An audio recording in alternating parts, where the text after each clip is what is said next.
ringan mengucap kata tanpa perisai bukti yang nyata. Kau tebar tuduhan di udara,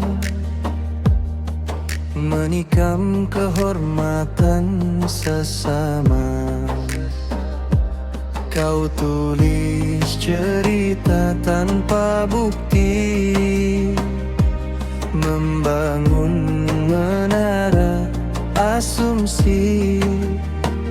Fitnah merayap, menghunus hati, lebih kejam dari pedang. Satu tuduhan mengakibatkan 1000 luka dan duka. Bakar harmoni, sebarkan duka. Bukan kebenaran yang kau bawa, hanya kebencian yang nyata. Ingatlah,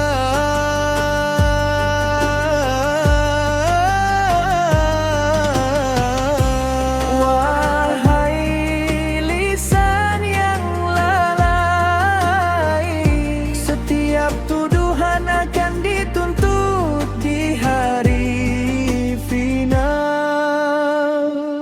Fitnah itu peluru yang membakar dirimu di neraka, menjatuhkan kehormatan,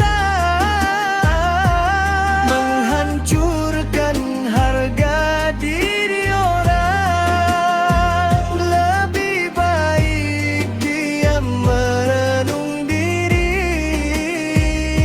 daripada bicara tanpa bukti. Sebab fitnah sejatinya diri sendiri sedang menabung api neraka di hati. Bibir bergerak lebih cepat dari akal, menyusun dakwah yang tak punya asal.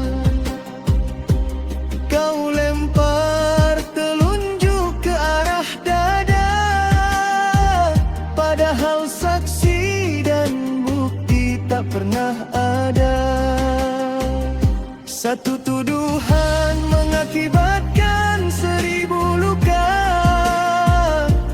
menghancurkan harga diri dalam seketika.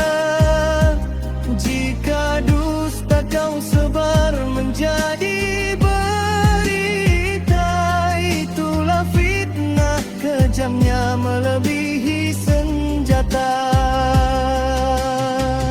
Satu tuduhan mengakibatkan 1000 luka, menghancurkan harga diri dalam seketika. Jika dusta kau sebar menjadi berita, itulah fitnah kejamnya melebihi senjata. Sebab kata yang lepas tak bisa ditarik kembali dan menusuk dalam jiwa. Jangan menghakimi hanya dari bayang-bayang, karena tanpa bukti kebenaran akan hilang.